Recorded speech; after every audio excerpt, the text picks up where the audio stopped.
Hello, this is Angelia, and you are listening to or watching the podcast Why You Do What You Do. And before we were talking about family and the different kinds of families and the way family looks nowadays. And now we're going to move into talking about socioeconomic status and neighborhood because that does affect your outlook on life. Socioeconomic status, or SES, combines several related factors, including income, and that's how much you make, whether you have a large income or you have very little income. Education, some people don't even finish high school, they drop out, or whether you went to, graduate school. And occupations. Throughout this, we describe many studies that relate SES to developmental processes, such as differences in mothers' verbal interaction with the children. Because if your mother was more or less highly educated, then she would speak to you based on her personal level, whether that be a less educated level or a higher educated level. And therefore, that's also going to affect your vocabulary because the better a mother speaks, the better the child is going to speak. And to developmental outcomes such as health and cognitive performance. Because if you're an affluent household, you're going to be eating better. And you're going to probably be teaching your children to think, before they act. Whereas in a poor household, you might not be eating well, and your parents are probably busy working so much so they don't, really stress that you need to be thinking for yourself. It is generally not SES itself that affects these outcomes, but factors associated with SES, such as the kinds of homes and neighborhoods people live in and the quality of nutrition, medical care, supervision, and, again, if you're getting quality medical care, you're going to be healthier. And there's a lot of talk about the disparagement in healthcare. And I can tell you from being on the end where, I've been on Medicaid for a while, clinics are not the best place to go for healthcare. They get records mixed up. They get patients mixed up. It's not the best place to go. You have to be a strong advocate for yourself because if not, you can get just bulldozed by the system. Whereas people who have more money to pay for more things, I've noticed friends who even go to the same doctor's office will get better treatment if they have more money and they have a better insurance. Whereas a person with Medicaid might get told, your insurance is going to pay for that, we're just going to do this. And then you check with your insurance company and like, well, yeah, we would have paid for that if that's what the doctor requested. So there is a difference between those two things. Supervision, again, in a poorer family, there are more latchkey kids where you have an older kid that's taking care of younger kids, which is not a good situation because they're a child themselves and you're putting them in an adult role. And 9 times out of 10, that's going to create a problem, So in a more affluent home, if the mother is not there, they will have, babysitters. They might even have a nanny, So it does make a difference. Schooling, again, you get a better education, of course, if you can afford to pay for more schooling. And other opportunities available to them.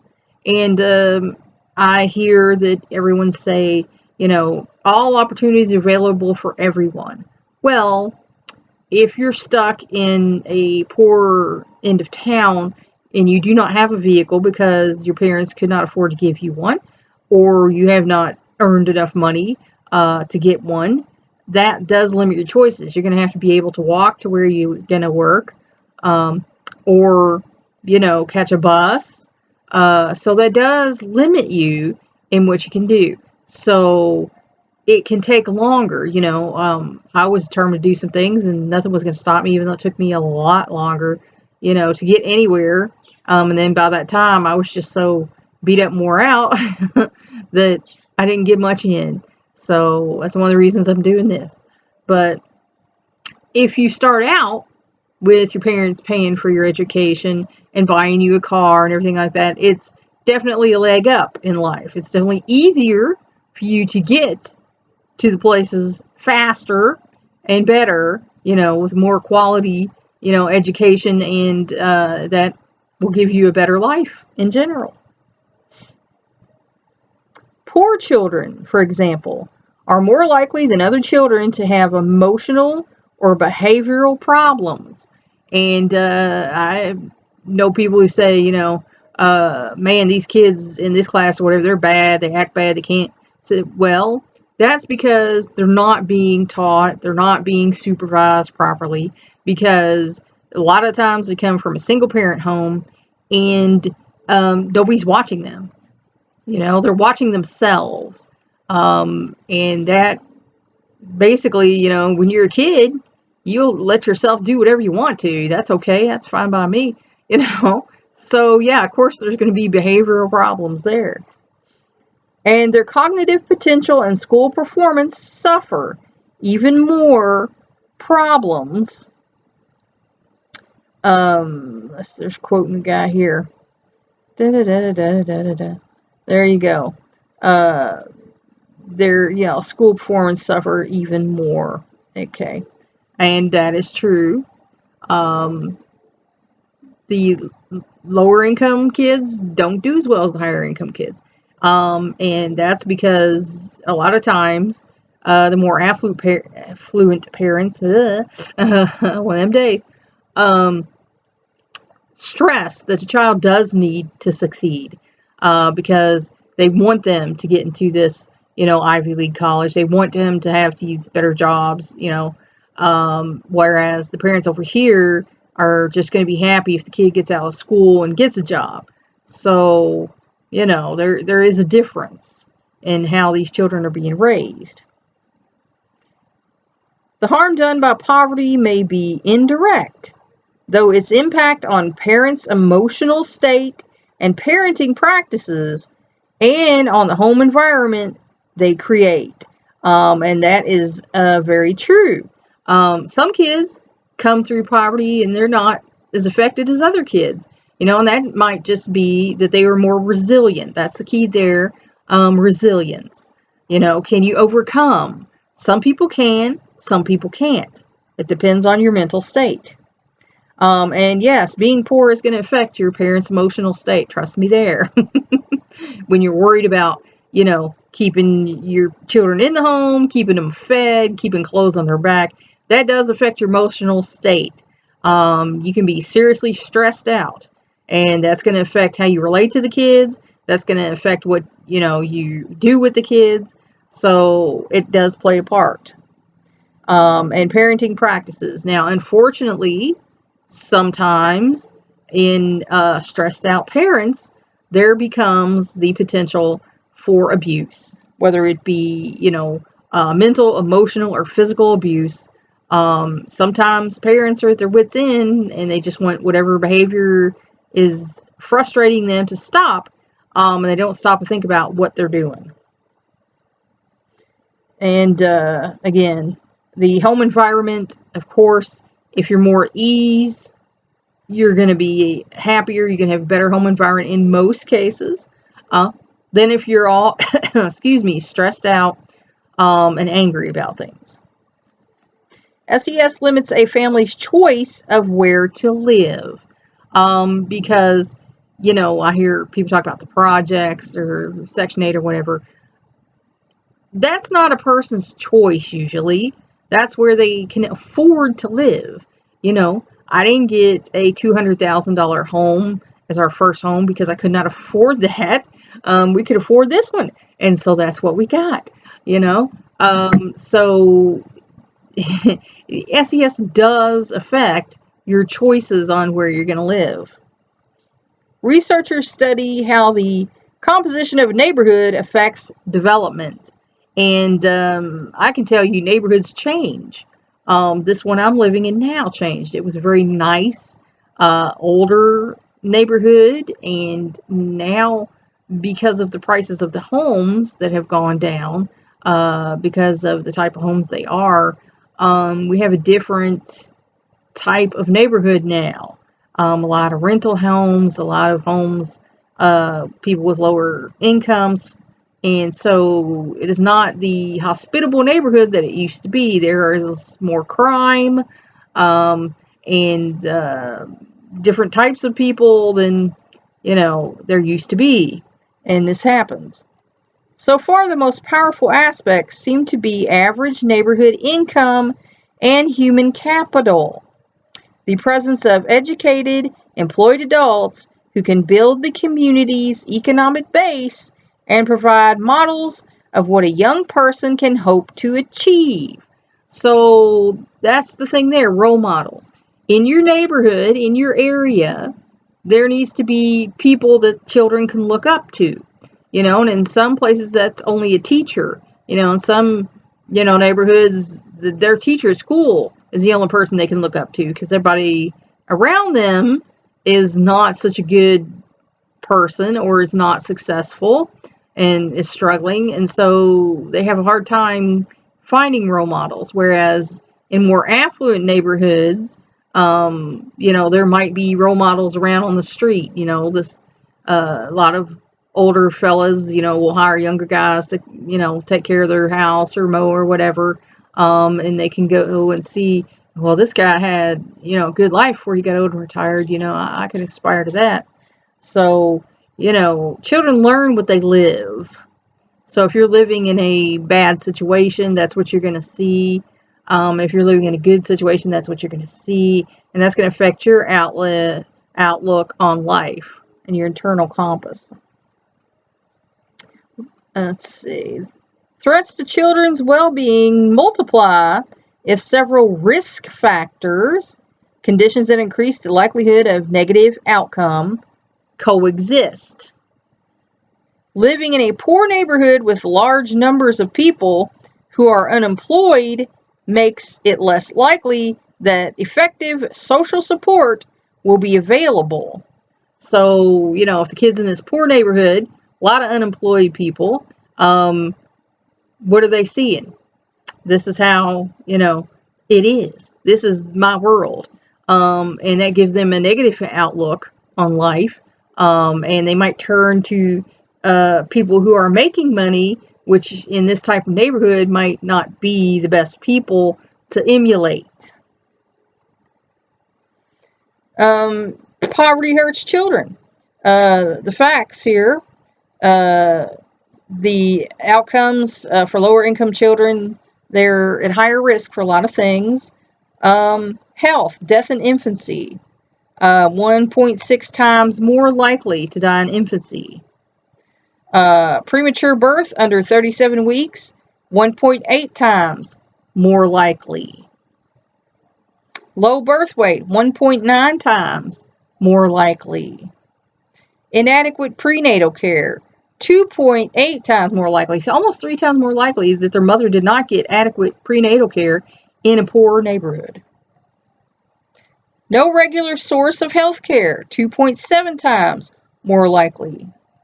Family had too little food sometime in the last 4 months, 8 times more likely. So if you live in a poor neighborhood, you're 8 times more likely to not have enough food. So, you hear about these programs and the summer programs and summer lunch and things like that. That's why we need these things, because people living in poorer neighborhoods are 8 times more likely to not have enough food. Education. Math scores at ages 7 and 8, 5 test points lower. Reading scores at age 7 to 8, 4 test points lower. Repeated a grade, 2 times more likely. Now, we don't do that here anymore. This is actually a fairly new book, but we don't do that here anymore. No one gets held back here anymore. Your school system might be different, but we have where they do the levels and they pass them on, and then they're doing a different level, and they might, have a special teacher, to help them catch up or whatever. But in the old days when I was growing up, you got failed, you flunked, and you had to go back a grade and stay there, and your peers went on, and that led to a lot of kids dropping out. Expelled from school 3 times more likely. So kids from a poor neighborhood are 3 times more likely to get kicked out of school. Being a dropout at age 16 to 24, 3.5 times more likely. Finding a 4-year college, half as likely. So poverty does play a big part in outcomes for your child. And poverty hurts children. And that's why we have social programs to try and help people in impoverished neighborhoods. It's not about all, giving away, bleeding hearts, blah, blah, blah. No. These are facts. And, we're trying to help the future for everybody.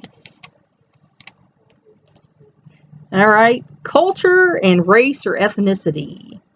Culture refers to a society's or group's total way of life, including customs, and that's something that's pretty much speaks for itself. It's customary in their culture. Traditions, things we do, like if you're in the Christian tradition, you have Easter and Christmas and things like that. Beliefs, what you believe, whether you believe God, get a little fly here, or not. Values, what's important to you, language, what language you speak, and physical products, from tools to artworks, because these are all going to be different. All of the learned behavior passed on from parents to children, because that's how we learn. Our parents teach us. So what their parents taught them, they're going to teach. What their parents taught them, they're going to teach. You go on for generations, and that's how we get old wives' tales where, great-great-great-grandma said this is a thing, and so they were taught this thing, and then later on you find out that's not a thing. But, that affects you because that's how you were raised. So, a lot of times that's what you fall back on because that's what you were taught. Culture is constantly changing. From tools to artwork, all the learned behavior passed on from parents to children, often through contact with other cultures. And, I'm multi-ethnic. So to me, it's silly to not interact with other cultures, because we're all, mutts usually here in America. So, I've never been the racist type to exclude myself from this group or that group because they're not the same as my group. That never made sense to me, I guess I knew people who had pets, and in one litter you might have like a black puppy, a white puppy, a black and white puppy. And to me, that was the same thing with people, we're all different, but we're all the same. So who cares? For example, when Europeans arrived in America, they soon learned from the native Indians how to grow corn. So, they weren't familiar with this land and how things worked, and grew here on this land. Now, the poor Native Americans probably wish they hadn't showed them how to grow corn. We don't want to get into that, but that eventually did not work out so well for them. And today, American music is popular around the world, especially, over in places like Japan, they eat it up. So, the more you learn about other people, the more you see there are differences, but basically we're all the same. We're all human beings. We're all trying to be a happy, smart, loving, decent person, unless you're a bad person, and then of course you're not going for that. But, we all have our dream that we want to live and have the good life that we want. Some cultures have variant subcultures associated with certain groups, usually ethnic groups, within a society. That's like, some of the Muslims have like the Shiites and, the different kinds. And then in India, they have different groups. So, even within a culture, and even in China and other places, there are these subgroups of cultures. Like this group of people is different from the norm in a certain way, and this people is different in a certain way, but they're all the same. They're all in the same country. An ethnic group consists of people united by ancestry. So, a subculture might be one of these ethnic groups. And unfortunately, that's a recent thing we had in Africa with the people of Darfur. Other people decided they wanted to get rid of this group, that they were a better group. And unfortunately, that's how we get ethnic cleansing, which, happened during World War II with Nazi Germany and, the Jews and anyone else who was not an Aryan, person, which actually historically that area was not that. It's when the Norse came down to that area. So, yeah, we're not even going to get into the, whole Saxon thing, but they're not even what they think they are. Religion, whether you believe, in God or not, whether you believe in Jesus or, you have a different prophet, that's going to affect how you have developed as a person. Language, what language you speak, because you're going to want to be around people who speak your language. You don't want to be around people, and some people I know, we are in a very traditional city and state. They get paranoid that people who are speaking a different language are talking about them. And sometimes I'm like, they're talking about something else. They're not talking about you. Why would they just sit there and talk about you because you don't speak their language? Everyone who speaks a different language is not being mean to you. It's a little self-centered of you to think that, but and our national origins, because we all, have a nation that we come from, and so we might have some national pride. I used to, which contribute to a sense of shared identity and shared attitudes. So certain groups of people think about certain things a certain way. That's like there are a group of people who live south of where I live. They have different opinions than I do on some things. And that's because that's their culture. That's the way they were raised.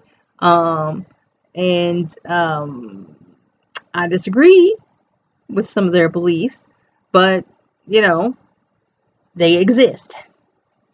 Beliefs and values. I was taught the value of, being a decent person. That, not to be, dishonest, not to be a crook, not to be bad, or whatever you want to call it. That, your integrity is more important than, getting ahead or getting stuff or whatever. Excuse me. Most ethnic groups trace their roots to a country of origin. And that's, we all come from somewhere. And, like I say, because I'm multi-ethnic, I can't trace it back to one specific place. I can't chop myself up in little parts. I'm from a lot of places. And, I've been doing some DNA charting and working with the Mormons and doing some pedigree stuff, and finding out that even in my national origins from this country or that, there were other people from other countries who married into this line, so the line's even more mixed than we thought it was. So we're all pretty much mutts at this point in time. Where they or their forebears had a common culture that continues to influence their way of life. And that's a problem where I have when somebody like moves to another place, and they try to totally indoctrinate that person. Because I had a friend who, decided to be an exchange student. They went someplace, and they were taught that they were wrong. The way they thought and did things were wrong. So they decided to go, and learn that way. And so they kind of did like when in Rome while they were over there. And that's how they started being. And then when they came over here, we were back to, the American ways of thinking about things. And so then they were like, well, now what do I do? Should I be like this? Should I be like this? And so they had a little cognizant dissonance there, where they had to figure out how they felt about things and how they wanted to do things from then on at that point. The term race, historically viewed as a biological category, is now considered a social one, similar to ethnicity. So in the past, they considered race a biological category, meaning you are this because you are biologically different. It was like they believed that people of different color were a subspecies of human. I met an older person who is from a different area than mine, and she said that's what they were taught, that these people of different color from her were subspecies. They were not equal to her. And I don't even know what to say about that, because to me that's just the most ignorant thing I've ever heard. The United States has always been a nation of immigrants and ethnic groups, and that's what it even says on our Statue of Liberty. Give us your tired, your poor, your huddled masses yearning to breathe free. So we are a nation of immigrants. So this sudden, change in thought process with some of our peoples in America to where we don't want the immigrant doesn't make a bit of sense, because we are all immigrants. Your ancestors were immigrants. So, you're just being ignorant. That's just the facts there. Sorry, folks. The European descended majority actually consists of many distant ethnic groups. And here's the groups, the main groups that came and interbred with each other: German, Belgian, Irish, French, Italian, English, Scottish. Excuse me. So if you're white in America, you are probably a mixture of these. It's very rare that you're a pure blood of these, because America was the great melting pot and everybody came in. And I joked that, my great grandparents and people back then took that seriously. It's like, oh, you mean we can breathe with people from other countries? Let's do it. And to touch on the situation in this country, the facts are America was not discovered by Columbus. There were already millions of people here in America when Columbus landed. And the European settlers decided, that there were obstacles to overcome, to take what they felt God had given them here in America.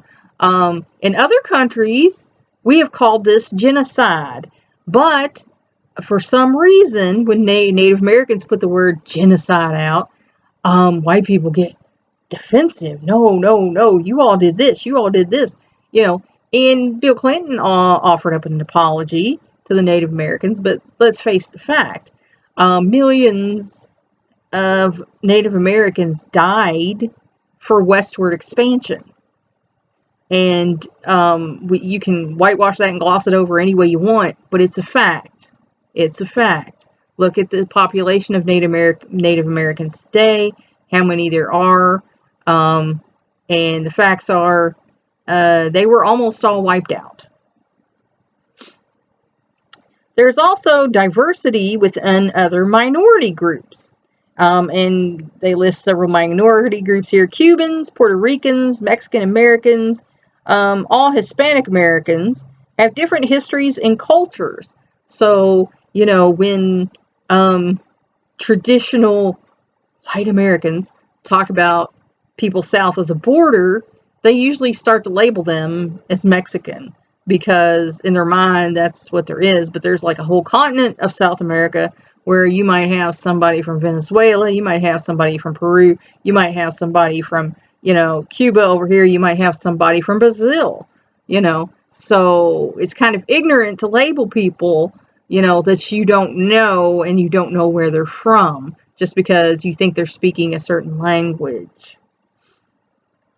Similarly, African Americans from the rural South differ from those of Caribbean ancestry, because they grew up, their great grandparents or whoever was slaves, and that's what they learned. And then our Caribbean people from Jamaica and other places like that, they probably also were slaves on different plantations, but they have a different accent, they have a different way of being, because they were in different countries. Asian Americans, too, hail from a variety of countries with distinct cultures. Because people from China are different from people from Japan. And someone told me one time, oh, they're the same. It's like, no, you tell a Chinese person and a Japanese person that that's the same, see what reaction you get. From modern industrial Japan to the remote mountains of Nepal, where many people will practice their ancient way of life. Because you live what you learn. What you grew up with is what you're going to practice.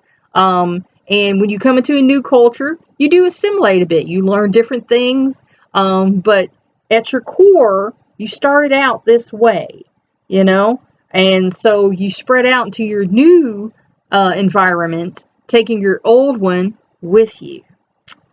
And I hope that has helped you to think about a little bit, maybe why you do what you do. That's all for now.